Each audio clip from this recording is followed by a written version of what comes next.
Breaking news this morning, the U.S. captures Venezuelan President Nicolas Maduro. Good evening. Thank you so much for joining us. I'm Cristen Drummond. A vigil remembers a 3-year-old stabbed to death last week. Here on Sunset Boulevard, you can still see rows of cars abandoned. Why are you here right now? This is a mandatory evacuation. I mean, this is my life. Metro Police wrapping up a press briefing about 30 minutes ago in regards to this investigation, which, as you can see here behind me, it remains a very active scene. Anything about the new arraignment and the 2 new charges? No comment. There is a chain as well as lock around these door handles. That marks the end of the Tropicana. We are in the Silverado Ranch neighborhood, and as you can see, Metro Police are here as well, and we're following up on that deadly stabbing that happened Monday night.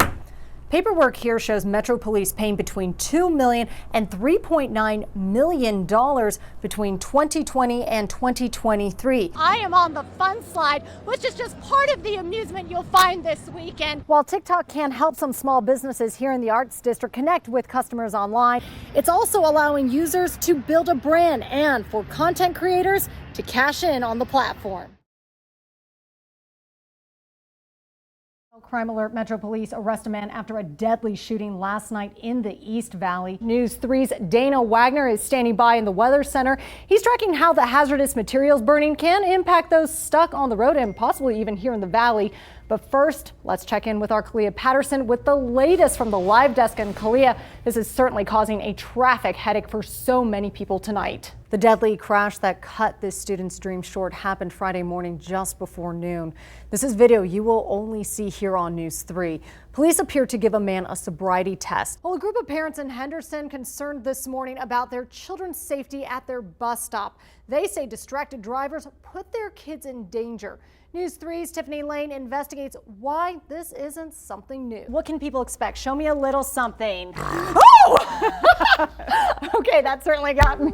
That helped wake me up this morning. You have certainly seen Michael Cera in a lot of films. How do you think this one compares to some of his previous work? With this weather, it's been great to get out on the lake, enjoy the sunshine as well as the water. So many reasons to be out on the lake. Just pour it in, and then do I mix it? Give it a good stir. Okay. We're also going to add, this is pink Himalayan salt.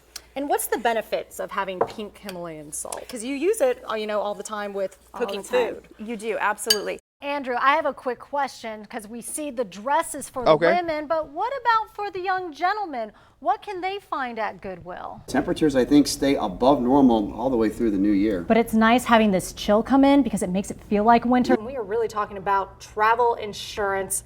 This is something I know for myself personally. I see it whenever I'm booking a flight and I go, no.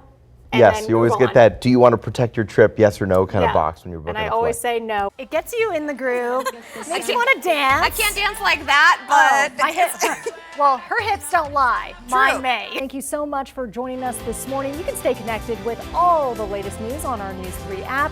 And from all of us here at News 3, we hope you have a wonderful weekend and stay cool.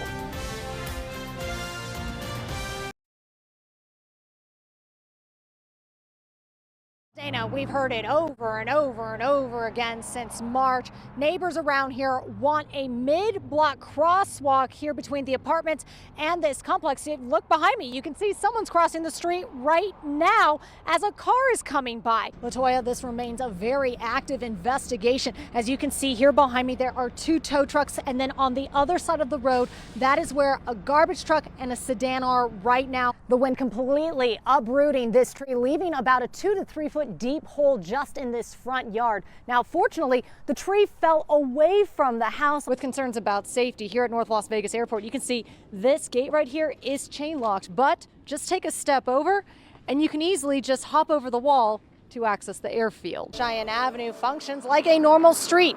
You have medians, you even have stoplights here, but this is actually a state route under the purview of the Nevada Department of Transportation, who has set the speed limit for various portions of this road at 50 miles per hour. News 3 obtaining the data showing where Metro Police have investigated road rage shootings this year. Based on the data, they've investigated 12 so far, and get this, 7 since October 3rd. Take a look at this map. It shows the date and locations of these investigations. Right now, we are about 25 miles north of the Las Vegas Motor Speedway on I-15. where Nevada State Police are investigating a deadly, fiery wrong-way crash that happened at around 1:40 this morning. I'm actually outside of the home where that 13th police shooting in Metro's jurisdiction happened this year. Family gathering here over the last hour to send a message to the community after they also saw that video. I am here with Diane Wright. Diane, thank you so much for joining us. You are Brandon's younger sister. Yes. After watching that, your reaction?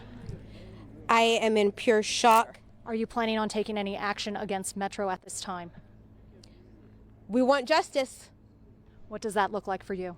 The family is still discussing the next steps. I spoke with a relative today on condition of anonymity. She tells me that Wormsley is actually a new father with a 3-month-old baby girl. Are you sorry because you got caught?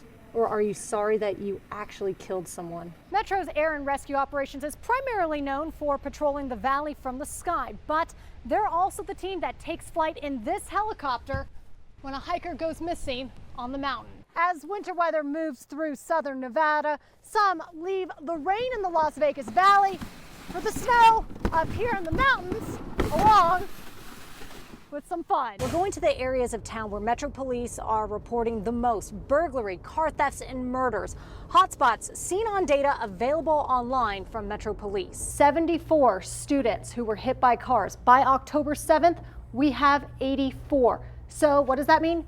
10 hit just in 1 week. And of those 10, we know 2 have died. Superintendent Ebert says enough is enough. She says she was just so proud of her daughter, and right now they are just trying to comprehend this devastating situation just weeks away from graduation. Reporting live in the Northwest Valley, I'm Cristen Drummond, News 3.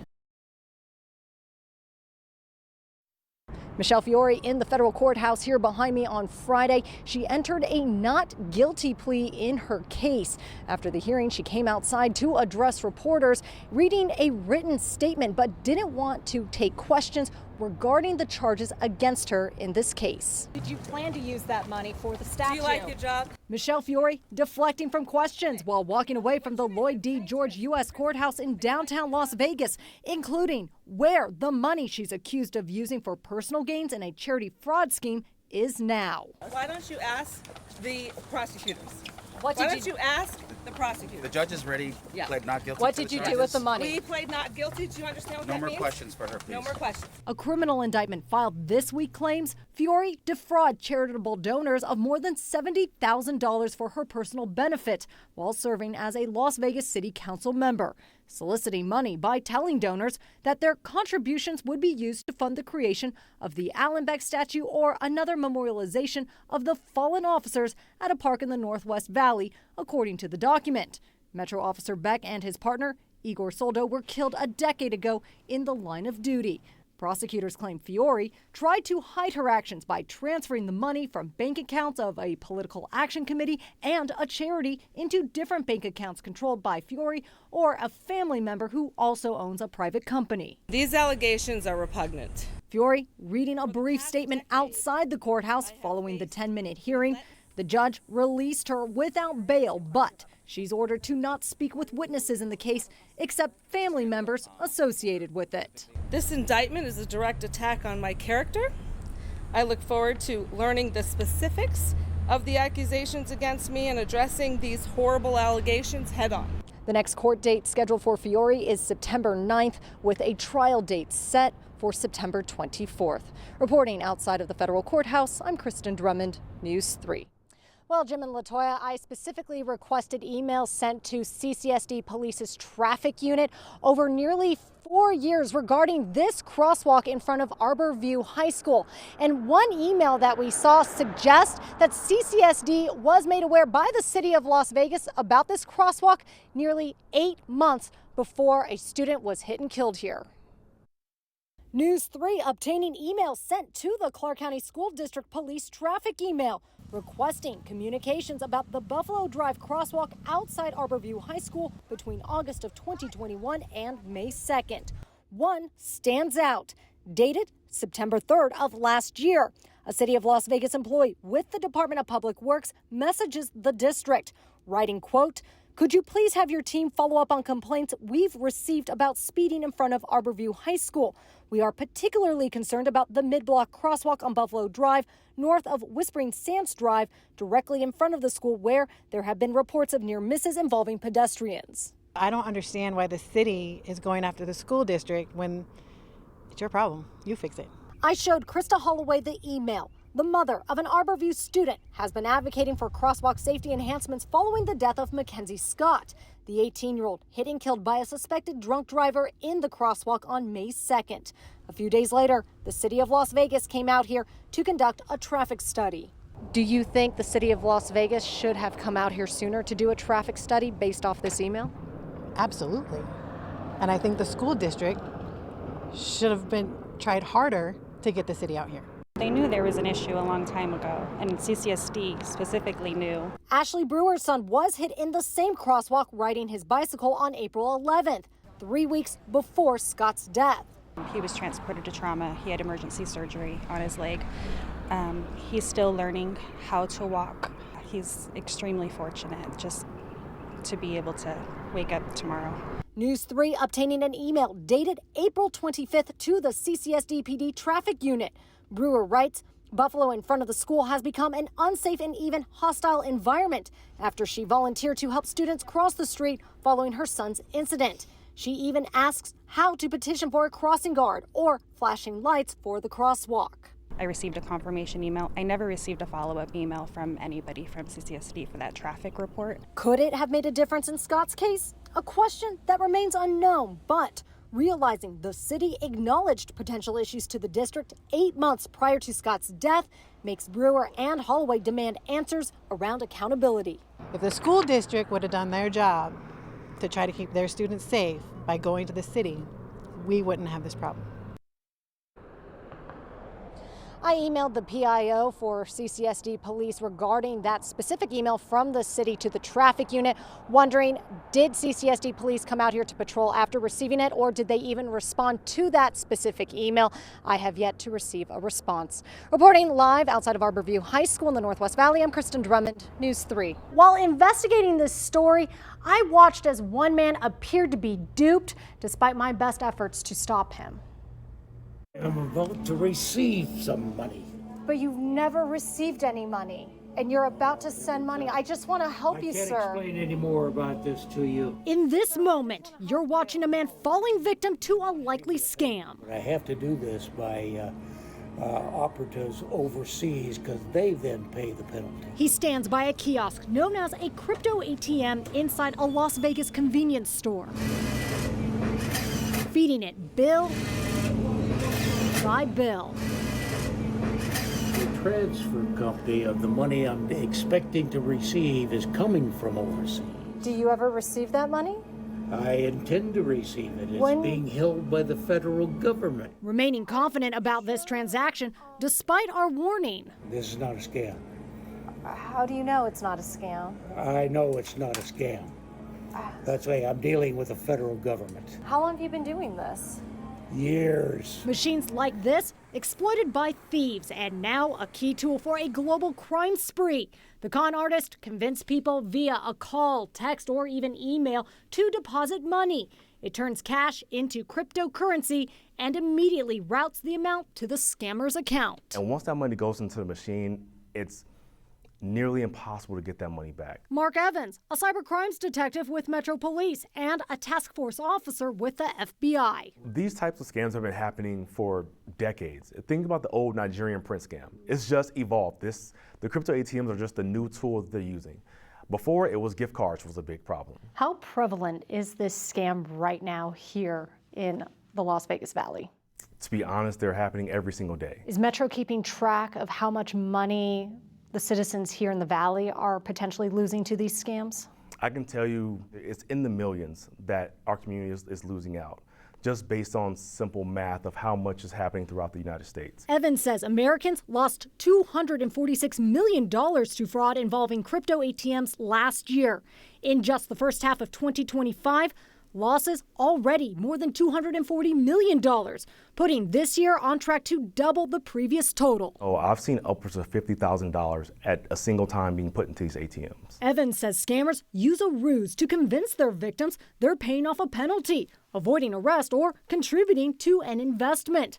Some frauders even sending fake arrest warrants via text. That's what happened to Scott Gale last week after answering an unknown number that called him 3 times. And they told me that there was a $45,000 warrant. $45,000? $45,000 warrant because I did not show up for jury duty. They were saying, this is the real deal. You're going to jail if you don't do this. At any point were you thinking this must be a scam? Kind of, but it sounded way too real. Like you could hear people talking over a radio kind of thing. Convincing the 66-year-old enough to withdraw 10% of that amount, coming out to $4,500 from the bank. He says the scammer then directed him to a specific store with a crypto ATM and did not hang up. And he checked in with me every 3 minutes while I was driving. Gale, fortunately, not depositing the funds after questioning the machine the scammer directed him to use. He says a store manager also contacted police, leading Gale to end the call. Well, he goes, hey, we've had a couple people come in here, and you might be going through the same thing that they were going through. Evans says Clark County has more than 400 crypto ATMs, seen in various places like convenience stores, gas stations, liquor stores, and smoke shops. While it's intended for users to sell or buy cryptocurrency, fraud remains prevalent. The machines do feature a warning, though, and a scam disclaimer. But Evans says it's not enough. In Nevada, it's not highly regulated crypto ATMs. There's no specific regulation. Are you in touch with the Attorney General's office to try and get something done? Yes, we are working with federal agencies, our state attorney general's office, as a whole to work together to actually stop these from happening or slow them down at least. Potentially establishing a partnership with crypto ATM owners. That may involve refund policies and setting limits on the max amount deposited at one time to help victims who may not know what's happening in the moment. Sir, I just want to help you. No, you're not helping me. You've been sending money. You're actually hindering me. But you said you've been sending money overseas for a number of years and you still have never received money back. You don't understand. Leave me alone. Now, Evans says several states already passed laws to regulate crypto ATMs and protect consumers. But the reason scammers like to use it, well, because it's easy, because they can just send a QR code for victims to scan and then immediately start that transaction.